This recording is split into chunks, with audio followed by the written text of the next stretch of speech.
Chapter 6, Peerless Beauty. When Xiao Ying was alive, Xiao Lai's position in the Xiao clan was second to none, for even the leader of the Xiao clan at that time was respectful towards him. There was a clear reason. Xiao Ying's talent at that time gave him the potential to be one of Xiao clan's strongest experts in the future, in this world that respected those with power. As Xiao Ying's father, Xiao Lai was held in high regard. However, after Xiao Ying's death, Xiao Lai's only grandson was born with a damaged profound vein. Although he was the strongest in Floating Cloud City, who would fear him? His son was dead, his grandson disabled, and he had no other successors. His position in the Xiao clan was now suffering a disastrous decline. Xiao Lai did not get angry, for he had already become accustomed to these cynical jabs of wordplay. With an indifferent smile, he spoke, "Thank you all for personally coming today. Be sure to drink more than a few cups of wine to celebrate this event. I have already given you face by personally coming here today, so I do not need any wine. My grandson Xiao Chengji has now reached the 7th level of the elementary profound realm. I have been here for quite a while now.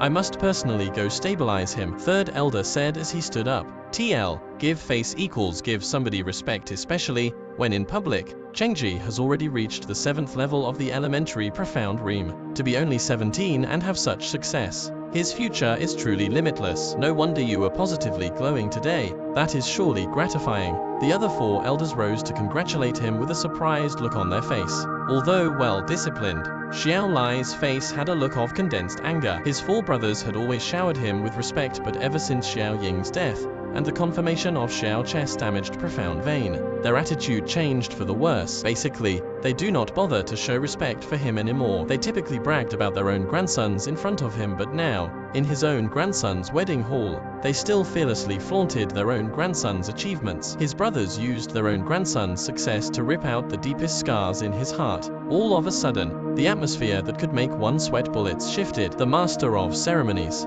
Xiao Da, hurriedly tried to speed up the wedding process, and exclaimed in a squeaky high voice, "The bride and groom, go into the bridal chamber. Distinguished guests, please go to the banquet." In the midst of the sound of gongs and joyful drumbeats, the couple who many were watching finished their rituals of worship and started to walk towards Xiao Chess' small courtyard. The bridal chamber was the room where Xiao Qi usually lived in. It had been decorated entirely in red. The carpet on the floor was finely embroidered with a dragon and phoenix that flew upon clouds, an auspicious symbol for a blissful marriage. The room full of red silk also contained a large, double happiness sign, and 2 red candles were shining brightly between a golden lamp. The dragon and phoenix engraved on the candles seemed to sway in the twinkling light. The flickering candle touched upon golden glazed curtain and seemed to fill the room with a dreamy hazy color. It was isolated from the outside world and gleamed in such a way that would make one's eyes soften. Xia Qingyu's maid, Xia Dongling, escorted Xia Qingyu to sit in her bed,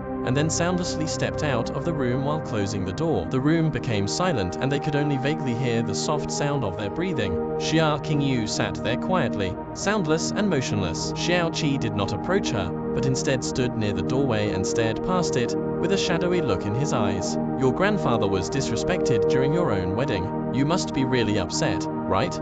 A soft, clear voice entered Xiao Chess' ear and his expression changed. Although Xia Qingyu's words stung his ears, she left him in awe, for she took the initiative to talk to him. Xiao Qi glanced to his side and hesitantly spoke, "You can take down that phoenix coronet now. That thing is too heavy, and if you wear it for too long, it would become uncomfortable. According to the wedding traditions of the profound sky continent, the groom must take off the coronet for the bride." A while back, as he was trying to help her off the carriage, she stuck his hand with her mysterious cold aura. Xiao Qi was too prideful to touch her again because he was fearful of that happening again. Besides, he did not think the cold Xia Qingyu would even be willing to accept his offer if he were to actually try to help her with her coronet. After a slight pause, Xia Qingyu raised her hands and silently took off the phoenix coronet. At that moment, a beautiful, breathtaking face appeared in Xiao Chess' line of sight. As she raised her charming eyes and met Xiao Chess in contact, he immediately became stunned. A pair of indescribable, magnificent eyes met his. It was as if the world's essence lay deep within her eyes. Not even the world's most brilliant painter, nor the most precious of words, could accurately portray her beauty. Her jade-like skin and creamy face was as white as snow under the dim lights in the room. Her lips were like the world's most delicate petals, and her nose was of the most beautiful of sculpted white jade. high and proud with an innate nobility. Your reputation precedes you, Xiao Qi murmured, measuring her with his unblinking eyes. A pair of beautiful eyes peered back at him. An endless gravitational abyss drew his every attention and thought, making it difficult for him to move his eyes elsewhere. Although this was an arranged marriage decided since they were born, aside from the occasional glimpses he took when he was young, this was actually the first time he truly saw Xia Qingyu since the age of 10. This was because Xia Qingyu rarely left her home, and the disabled Xiao Qi had low self-esteem that evolved into an inferiority complex. He only heard about Xia Qingyu from the hearsay of others, and after hearing that Xia Qingyu had grown up to become a peerless beauty, he pictured her in his heart. The shadowy figure in his illusions faded as he looked at Xia Qingyu, realizing that he was in the face of true beauty. Xia Qingyu's allure was beyond his imagination, for he could not describe this peerless beauty. The Xiao Qi, with clear memories of two worlds, could not help but forget his thoughts when faced with such a sight. Xia Qingyu was called the #1 beauty in Floating Cloud City, but if anyone were to say that she was the #1 beauty in Blue Wind Empire, Xiao Qi would not dispute that claim. He could not think of anything that would surpass this beautiful spectacle before his eyes. The girl in front of his eyes was yet only 16. Girls at that age have not fully blossomed, but it is impossible to imagine what would happen to Xia Qingyu after a few years. Perhaps she would reach a transcendent level by that time. A girl whose every movement and smile that could move the world was born in Little Floating Cloud City, and this girl has become his wife today. Xiao Qi could not help but question the authenticity of his reality. And you are not what the rumors say, nor what I had imagined as well. Xia Qingyu rose, and her touching curve of her body was exposed as she approached Xiao Qi. Her eyes shone like water as she slightly parted her lips. Rumors say that your vein was disabled, so you can only stay at the first level of the elementary profound realm. Because of that, you have a weak physique and low self-esteem since you only stay at home. Your only friends are your little aunt Xiaoling's and my younger brother Yuanba. The only thing on your body that can be regarded as an advantage would be your appearance. Your profound aura is not only weak and murky, but your profound vein is indeed disabled. However, your personality is completely different from what the rumors claimed you to be. Xia Qingyu stopped at a distance of 3 steps before Xiao Qi as she stared straight at Xiao Qi with her beautiful eyes. Although you deliberately hide and pretend your true character, I sensed your arrogance ever since I laid my eyes upon you. You are completely the opposite of those rumors. Earlier at my place, I froze your hand with my profound power, but your calm reaction surprised me. If your hand wasn't so still, I would have doubted that I failed to use my power. In the wedding hall, you and your grandfather Xiao Lai were mocked during such an important occasion, but it only looked like you were angry for a quick second, and then your anger disappeared. Your expression and heart rate showed no signs of abnormal fluctuations at all. It is difficult to achieve that mental state of mind even for a middle-aged profound spirit practitioner.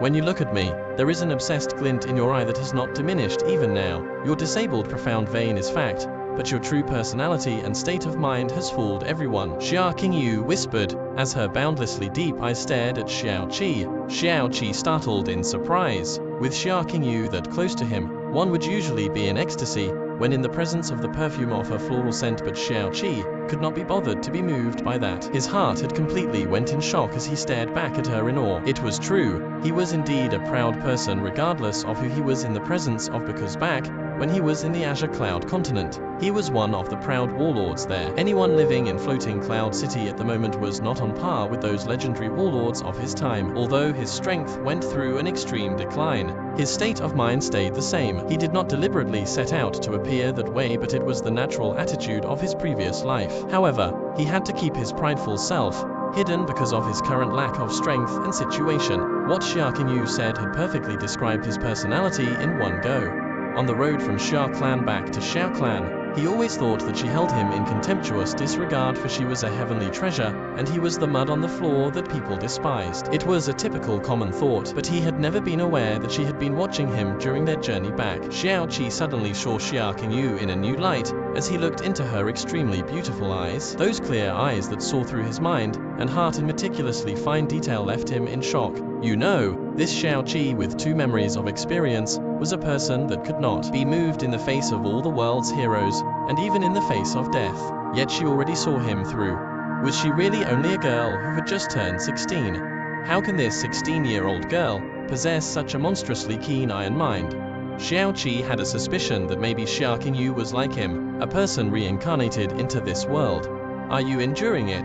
Xia Qingyu asked after a pause. Enduring it? Xiao Qi let out a seemingly self-deprecating laugh. Perhaps the truth of my damaged profound vein won't change. In the profound sky continent, living a life with a disabled profound vein has made people look down on me like I am the scum on the bottom of their shoe. Is there a difference between a cowardly self-blame and a silent endurance? Xia Qingyu's beautiful eyes narrowed as she suddenly lifted the jade-like palm of her hand and stretched out 2 fingers to touch his chest. Suddenly, a cool but not entirely cold aura hit Xiao Qi in the chest and spread throughout his body. As Xiao Qi was about to ask her what she was doing, the cold feeling instantly disappeared, and Xia Qingyu opened her lips that were like the soft petals of a flower. Your profound vein is indeed disabled, but it is not a congenital deformity. You were probably attacked when you were very young and someone directly destroyed your profound vein.